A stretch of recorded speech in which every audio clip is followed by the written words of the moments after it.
Friday. Happy Friday, Instagram. Happy Friday, Facebook and YouTube. I know y'all, I'm late. Hey, listen, I've been getting some good news today. I'm a little behind, but it's okay. I'm here. I'm so happy. I'm so happy to see all of y'all. Welcome to the live. I told y'all I was coming back on Friday. We had an issue in Louisiana with the weather and whatnot. So that's why I didn't go live last Friday, but I'm here. So we're going into part 2 of making sure that we are recession ready. If y'all are ready for this conversation, let me know. I see you from New Zealand. Shout out to you. There we go. DC Harden. All right, awesome. I ain't even get to it yet, but you with it. So let's get it. Okay, so y'all, before I get into this 4-part series, the second part to our 4-part series, I really need y'all to do me a favor, put ready.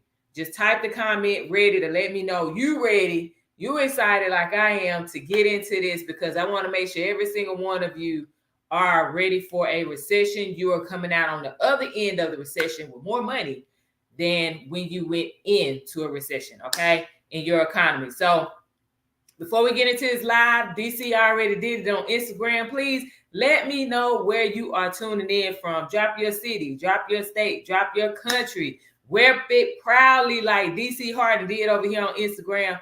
Go ahead and let us know where you're tuning in from. And then also do me a favor, y'all, especially y'all on YouTube, hit the thumbs up, okay? Hit the like button, y'all, on Facebook and Instagram. Hit that like, okay? To let people know, yeah, you with it, you ready. You know what I'm saying? You looking forward to this conversation. And if on YouTube you have not subscribed or hit that notification bell yet, do it now, because trust me, moving forward, you're going to want to hear all this information that is coming to you. All right. So most definitely appreciate it.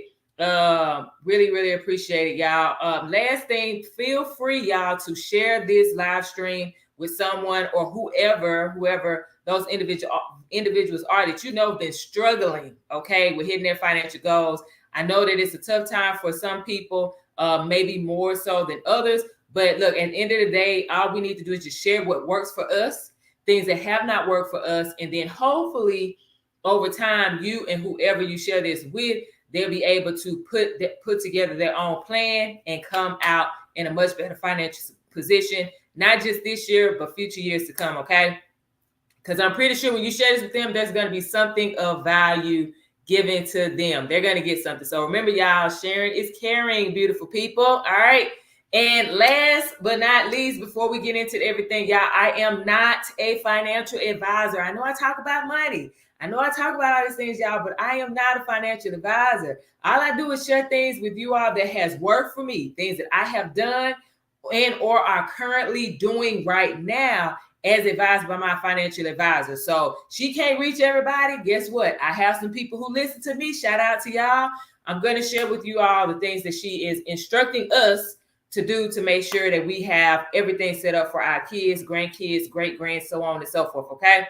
So what I am suggesting to every one of you, anything that I shared tonight pertaining to recession readiness, I need you to do your own research on each one of those topics, okay? And then also consult with your own financial advisor if you have one. If you don't have one, don't worry. I can connect you with mine and y'all can see, you know, if y'all are a good fit for each other, okay? So let's get to it. So we got all the formalities out of the way. Let's jump into the topic of the evening, which is making sure you're financially ready for a recession. Now, 2 weeks ago, y'all, we covered 4 topics, which number 1 was create a budget. Number 2 was reduce debt. Number 3 was build an emergency fund, Dr. Shell's Kitchen. And number 4 was diversify income streams. For those of you that have not seen this on YouTube, it is there. So you can go back to my YouTube channel, Instagram. Y'all can click the link in my bio. You can go back to my YouTube channel and check that out if you missed those first 4 topics. We're now going over 5 through 8 because it's a total of 14. So we're going over 5 through 8 tonight. And that is evaluate and adjust your financial goals, enhance job security, maintain good credit, and invest wisely. All of y'all may or may not know, but I do a lot of investing. I trade on top of that. And so I want to make sure the things that are working for me, I share those things with you all. I'm not telling you you have to do anything that I'm sharing with you.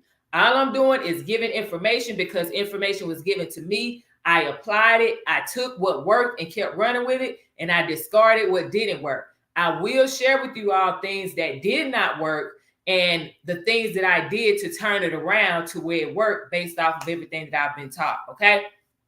So if you are ready, type a number 1 in the comments. Let me know that you are here and you are ready to go. Type that number 1 in the comments so we can get this thing rolling. I'm looking, I went back to the screen so I can see. Okay.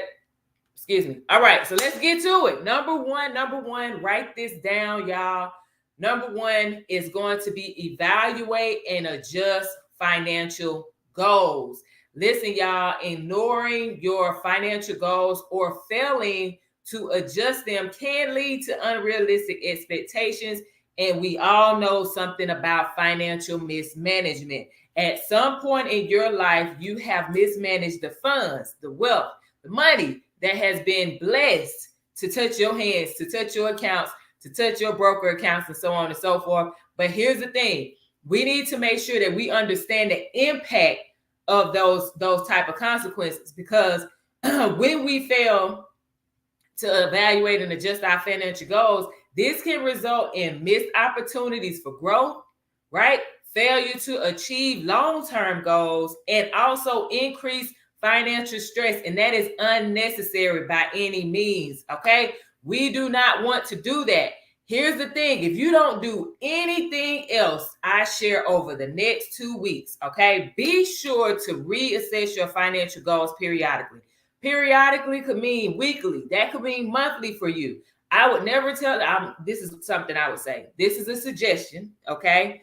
But I personally am a firm believer that evaluating at least every month where we are currently, and then some of the goals that we have, evaluating that every month gives you that time to say, okay, I might not hit that because these are some of the things I still need to do in order to get there, and I don't have enough time this year to make that happen. So we want to make sure that if we are reassessing our goals, our financial goals periodically, we're going to be able to find some of those blind spots, okay? We'll be able to find out which investments aren't yielding the percentage that we originally anticipated based off of whatever conversations we had with our financial advisors, someone we're investing in, if it's their business, whatever it is, okay?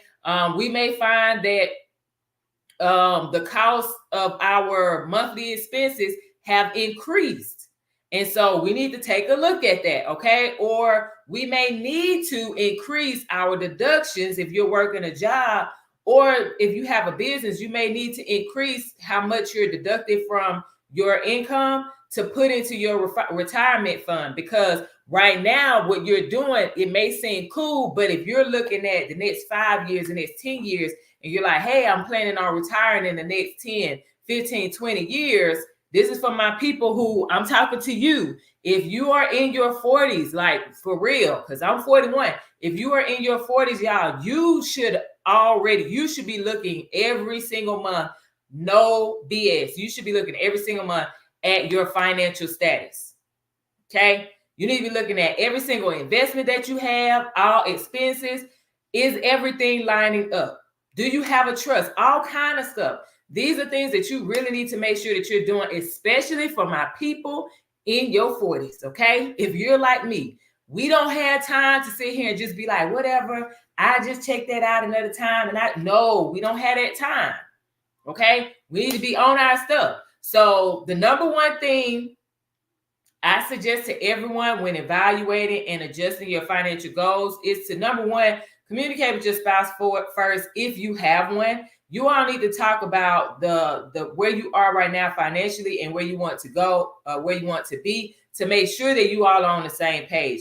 Once you two have that conversation, that's if you have a spouse, okay? Once you two have that conversation, then you need to communicate with your financial advisor. So that's either both of you or whoever is the designated speaker of the family, right? To the financial advisor. You need to do that, and that's if you have a financial advisor, okay? Because what they're going to do is help you to effectively evaluate your short and long-term financial goals. They are not going to be like, oh, it's okay if you don't do that. Well, let me hold on. Let me rephrase that. My financial advisor will be like, okay, now you said you're going to do this. You have a deadline to get X, Y, and Z done. Okay, so these are just a couple of things that I would suggest. Number one, doing. If you don't have a financial advisor, y'all, I get it. You may not desire to have one. Well, guess what? I need you to start researching the projected cost of housing in the next 1 to 5 years in the area you would like to reside. Why is that important? Because right now they're talking about in the United States, the average cost of a home is going to be $400,000 plus. Everybody's not making that type of money to be able to pay for that. So what are you thinking is going to happen? More people are going to rent. Well, guess what? Rent is already high depending on where you're staying. So rent may be higher. So now you need to evaluate the cost. Is it going to be more beneficial for me financially to own a home and possibly pay $400,000 over time, right? Can I swing that? Well, what type of job do I need to have? What type of side hustle do I need to create? What type of business? How am I going to elevate my business? Whatever, to make sure that I have the money to pay this mortgage or to pay this rent, right? Again, that's one part. Other part is making sure you research the expected pay increase of your job, okay? Within your profession, or the job availability in your profession. Listen, y'all, I'm not telling y'all something that I don't do or have not done. When I was in the military, y'all, I sat there, I looked at how much is my pay going to increase when I was going from an E4 to an E5, when I was going from E5 to E6, when I was going from E6 to E7, when I went from E7 to E8. I wanted to see what my pay was going to increase, how much it was going to increase. And then, okay, I know my pay is going to increase this much. Well, I'm not going to incur any more debt, right? Because I want to be able to pay off what I'm already dealing with. So that way, that extra that I get from this promotion, bam, I already know it's going towards paying off this debt. That makes sense, y'all? I hope that makes sense. I appreciate you, Skrilla, for real. Thank you, right? So that's another thing to make sure that you do. And when you're doing this, when you're looking into these professions and whatnot, like what's the projected pay increase over the next 1 to 5 years? What's the job availability? Because there's percentages that's put out there on the internet. You can see, hey, like me, I'm going back to school to finish up psychology, right? So to get my bachelor's in psychology. So I went and I looked to see, well, what is the percentage of job openings that may come? So if I wanted a job, you know what I'm saying? Or if I wanted to create my own business in that lane with psychology, now I at least have an idea of the percentage of openings that's going to come available in the next 1 to 5 years. He said some people not paying attention to that. Thanks for opening their eyes. I appreciate that. Thank you. But make sure that you do these things, y'all. Look for the information pertaining to the city, the state, the country that you're going to be in, okay? If you are planning, for my people that are in the United States, if you're planning to move outside of the country, please go visit these places, okay? Communicate with the locals and whatnot. Get a real deal feel of that information before, of that area, before you just uproot yourself, uproot your family from the United States and go to another country, okay? Y'all just do this with everything. The stuff that I shared as far as research go, do this with everything that will impact your short and your long-term goals, okay? On top of that, if checking your budget weekly is a little too much for you, at least, y'all, at a bare minimum, at least do that monthly, okay? Because this will help you with the next part that I'm going to explain. Now, after you do part one, like I said, talking to your spouse if you have one, talking to your financial advisor if you have one, or doing that research that I shared, after you do that, remember, y'all, you got to stay flexible, okay? And adjust your plans based on the data you've collected, where you are right now, and the economic climate of your country. I know some of these terms may be going over y'all head, but listen, I need you to just pay attention. Listen to what's being said and what's not being said. Watch how people with real deal money are moving. If they are hoarding more of their money than putting it into the market or putting it into certain investments, then that means there is something on the horizon that they are waiting on to be released so they can put their money there. And it may not be in one thing, but it may be in multiple things in certain sectors. So I need you to listen to what's being said, but also what's not being said. This is going to give you an idea of what the climate is like, the economic climate is like in your country. Follow those people who make the most money in your country, and you will know what you should be doing. Trust me. For my people in the United States, y'all should be listening at a bare minimum, listening, watching old interviews, current interviews, looking at stock portfolios and whatnot of Warren Buffett. Did y'all know you can Google that stuff? And then there is a website that shows you his portfolio, when he last traded something, when he bought something, a company or shares in a company, or when he sold shares in a company. That's all on the internet. There is no reason for us to not know when we have access to the internet with our phones that we carry in our hand every single day. Okay? So I know for some of you, you may not care for change, but in this case, it is a requirement, not optional, if you want to be secure when the next recession is announced. Notice I said announced, okay? An announcement means more than what you have seen.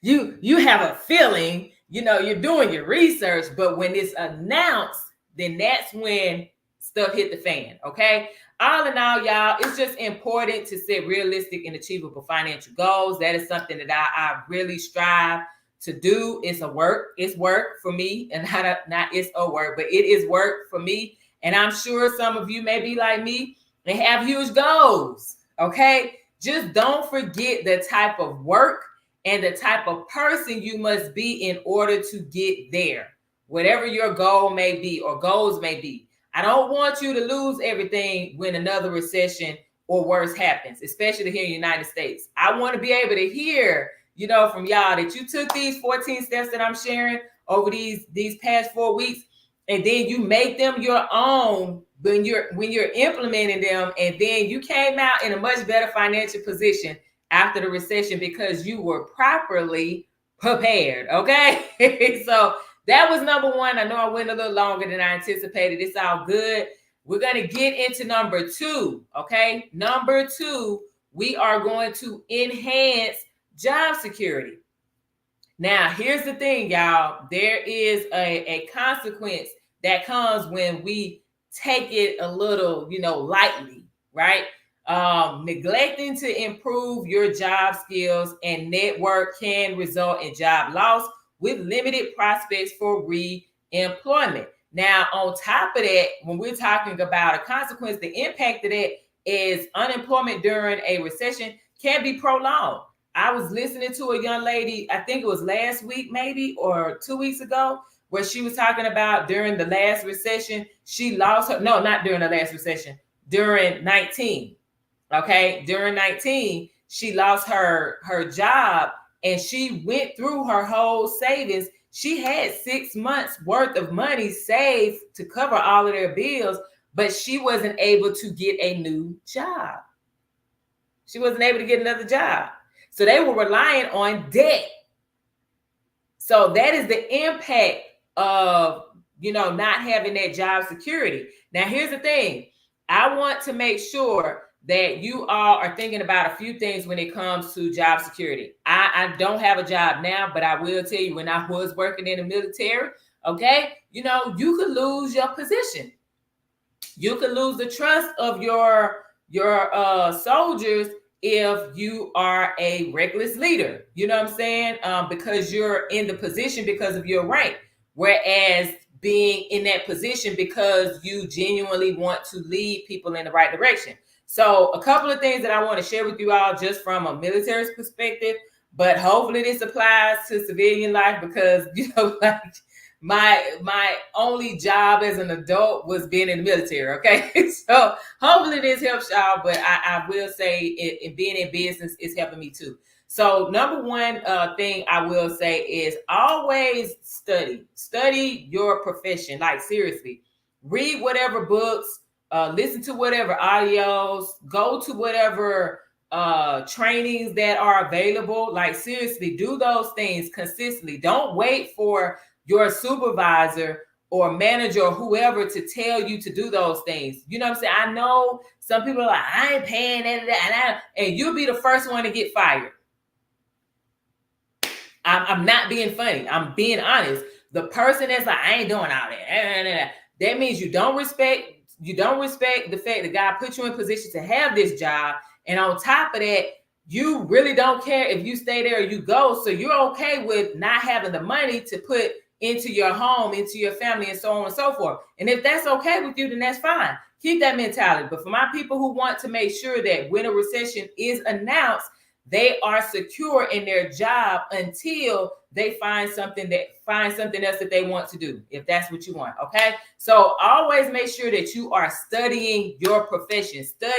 Get really great at communicating with the people you are working with, whether they're your peers, whether they're your supervisors, whatever it is. You got to get really great at communicating with them. You know what I'm saying? Show up on time.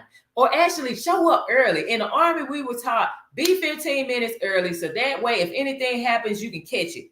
All right. At a bare minimum, be 15 minutes early. Be that person that you're the first one there. You know what I'm saying? Everything is set up. No one has to ask you to do anything. I'm not saying this to be funny, y'all, but it's little simple stuff like that I have noticed that since retiring from the Army, like civilians do not do. It was like, ooh, I'm glad I don't work a job because I would be fired. Like, and at this point, I know I am unemployable because I don't like that having to tell a grown person 20,000 times to do something. That's just not me. You know what I'm saying? So be that person that someone doesn't have to tell you everything to do, especially if you've been on the job for years, right? I would also say, consider going to networking events, building those professional relationships. That will help increase your chances of job security. So if you can attend like 1 to 2 networking events that's pertaining to your field, right, your profession, and also in cities near you, you don't have to stay in your city to go to a networking event. You can go, like I'm in Texas. I was looking at events in Houston, in Dallas, in San Antonio, in Austin, like all of these cities, because they're not that far from me. 2-3 hours, 3.5 hours max. That's not bad to be able to go, and I could make it, a couple of day trip, like 2 days or whatever. So just continue to put yourself out there, go to those networking events, create new relationships. Trust me, you'll be able to learn something from someone else. And you never know, there may be the person that connects you to the next level for you in your field of study. Okay. Listen, at the end of the day, continuous learning, like I said, and development can be that deal breaker between keeping you or someone else, because they have shown more hunger for growth. They have shown more respect for the position. They have shown that they are seeing the vision of the company and they want to help the company get to, whatever their mission and their vision is. That person is the person that's more than likely going to be fought to be kept than a person that's like, I'm just here so I don't get fined. Just being honest. So that's number 2, enhance your job security. So that way you can keep the money coming in to fund whatever business venture or investments that you want to put money towards. Okay. Number three, we are on number 3. We're only doing 4 today. Number 3 is going to be maintain good credit. I need y'all to come in. If you haven't listened to anything else, I'm going to tell you this. If you maintain really great credit, you get more opportunities. Way more opportunities than a person that has poor credit. Listen, poor credit management can lead to a low credit score, which we know. And that is a really poor credit profile, because it's not just your credit score that creditors look at. They look at your credit profile as well. How many of you have missed out on the house, apartment, or car, whatever, that you really wanted because you either didn't have credit, you were young, right? Or your credit was shot. Like you ended up building up your credit, but then something happened and then your credit score went down into the dumps, right? Like how many of you have missed out? I know I have. You know, I had oh my gosh, my first car, I think my thing was like, oh my gosh, what was it?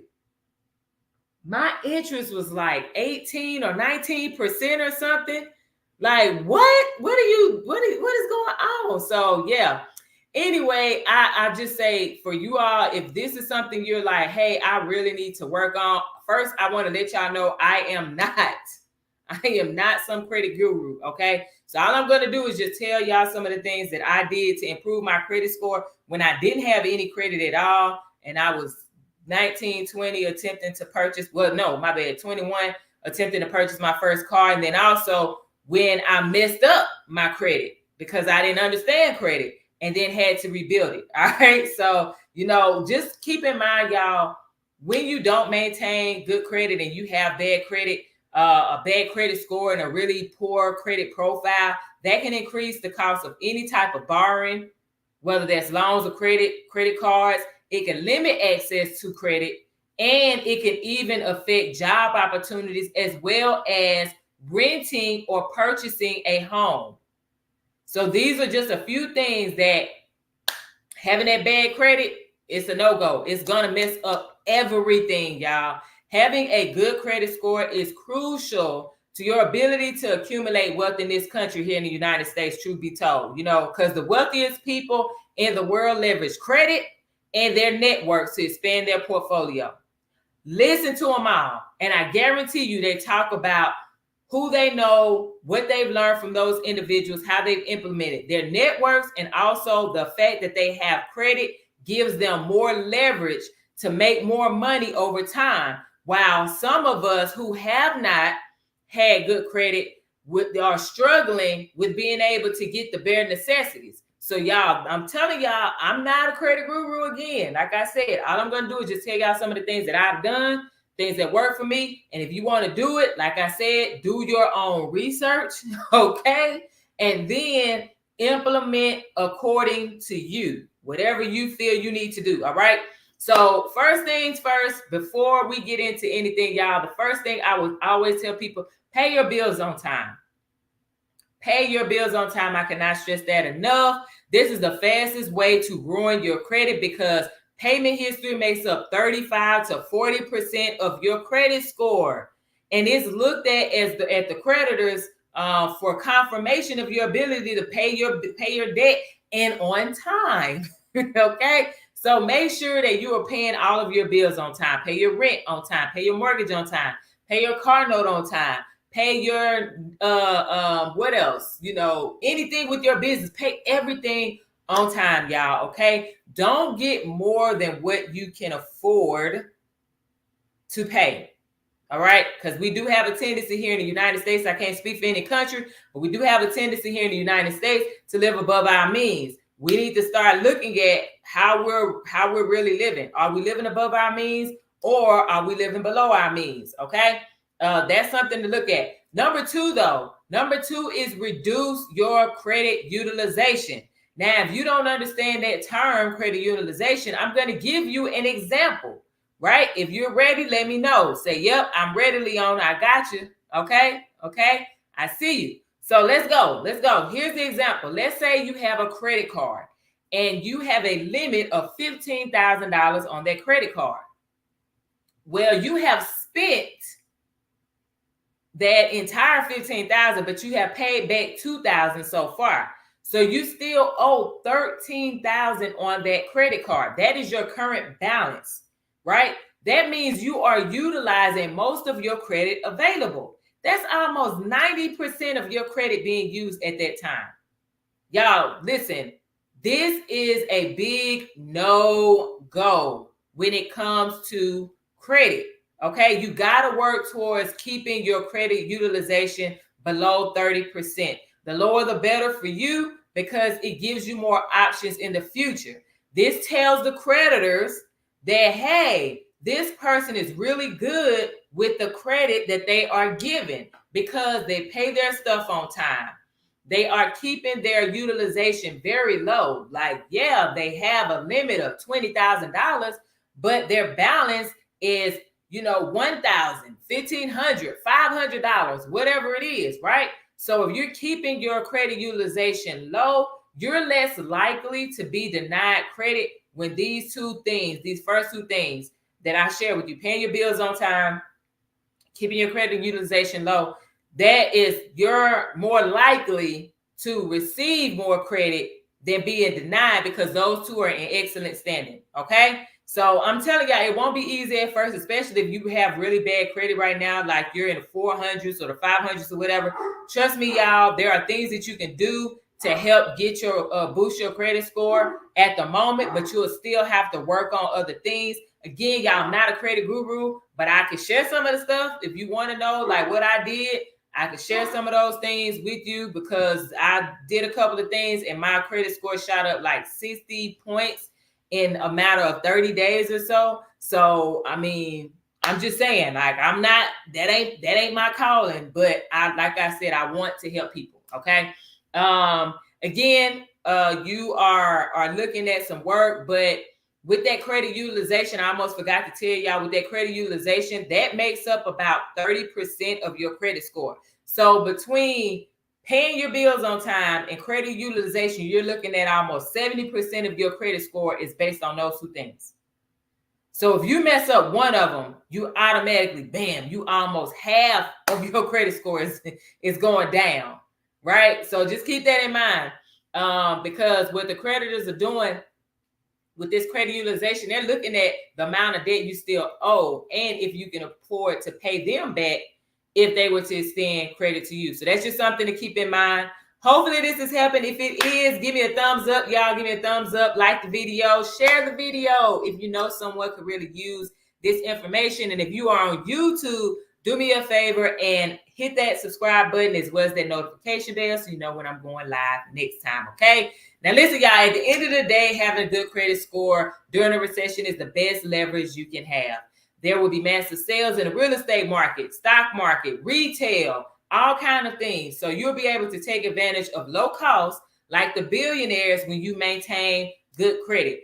Keeping your credit score 730 or above is ideal, but make sure that you have a really great credit profile with that, okay? So having a great credit profile to match that 730 or above is going to put you in a much better position. All right, last one, number 4. Number 4, y'all, we're going to talk about investing wisely, okay? So we've covered 3 things already. Now we're on invest wisely, which is our last one for today. Listen, y'all, poor investment decisions due to lack of understanding and personal research. Personal research. I'm going to say that again. Personal research or in just lack of diversification can lead to significant financial loss. Y'all, panic selling or holding overly risky investments can diminish long-term savings and retirement funds. I know of people who say here, and they panic bought into a company and they put their entire retirement into it. I always tell people, y'all, this is something you will always hear from me. You got to diversify. You cannot put all your eggs in one basket. That is not wise. That is the worst decision you could ever make as an investor, is putting all your money into one thing. You know what I'm saying? Like, seriously, I can understand if you put a higher percentage into one thing, but putting all into one thing is not it, y'all. Those people lost all their money. They lost all their money because their company went belly up. You know what I'm saying? But there was multiple factors that played a role in that, you know, but at the end of the day, like I said, y'all, please just don't put all of your money into one thing. Okay. One of the best things I've learned to do is to balance out my investments. And that's based on risk, potential growth, financial history, longevity, and of course, the company's alignment with my morals and values. This more so applies to like stocks and crypto. projects, but still, those are some of the things that I have learned over the past, especially I'll say the past 3 years of me investing, like starting out in the stock. Actually, my bad, this 4 years. Oops, 4 years. Especially since investing in the stock market and whatnot. These are just some of the things that I will tell you. Yeah, let's just keep moving. So that's number one. There are numerous types of investments. Okay, so if you have heard it, I'm pretty sure you heard about stocks, stock market and whatnot. You may be scared of it. Understandable. Okay, you know about bonds. You may be scared of it. Understandable. Real estate. You may be scared of it. Crypto. Investing in other businesses. That is a thing. Okay. And then, of course, precious metals and so much more, y'all. There are a lot of things that you can invest in. What I would suggest, though, is that you research the investment type, just to different investment types to see which one you connect with the easiest, right? So, like when I started looking into crypto, I like the idea of the people getting the power back. Like I like that idea of that.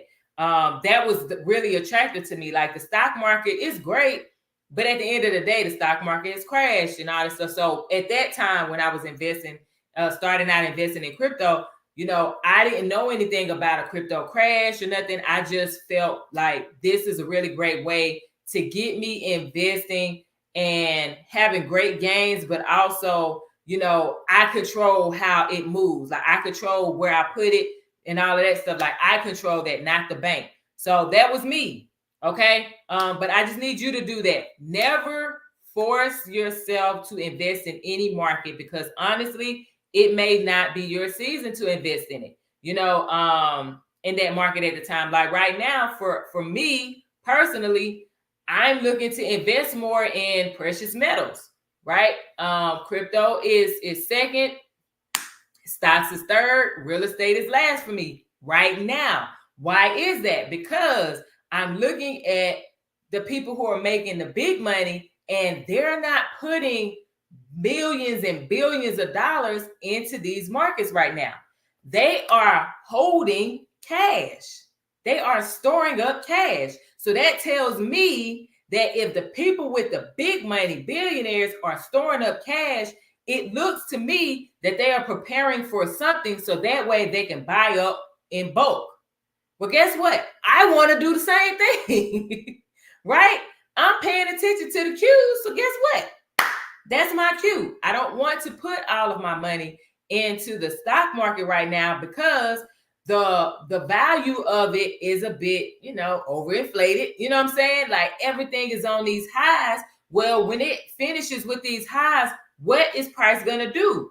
It's going to have to come down. Well, I want to have the money ready for when the price comes tumbling down, so I could buy shares in these companies that I've been waiting on, my P&Gs and NVIDIAs and stuff. I want to be able to buy more shares in things when the price goes down. But the only way for me to do that is to invest properly or put money to the side so I have that money available to do that.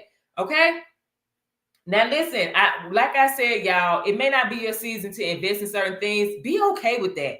Okay. Because at the end of the day, if you force yourself, it could cost you more money in the long run. And you don't want that. That's unnecessary. That's taking an unnecessary risk. Follow your gut. Your gut is going to tell you if this is something you should invest in or not. Okay. And then look, I do get it, y'all. There is a lot of information floating on the internet, social media, all that good stuff with all these gurus out here. I will tell you something I had to learn the hard way, and that's 3 things. Okay. Number 1, avoid panic selling or buying. And when I say that, I'm talking about like you selling because everybody said to sell, or certain people are saying sell, sell, sell over and over again, or you're investing in things that you haven't researched and you just don't want to miss out. Like we don't do that. I've done that. It did not turn out great for me. Okay. There are a few things that turned out good, but the bad has outweighed the good when doing that. So therefore I make sure that if I hear someone talk about something, I do my own research on it, and then I follow my gut. Is my gut saying, yes, do it, because you have the data to say this is a potentially good investment. If my gut is like, I don't know, and if I'm going back and forth, I leave it alone. I'm just telling y'all what I do. You do what you want to do with your money, okay? Number 2, which I just said, do your own research.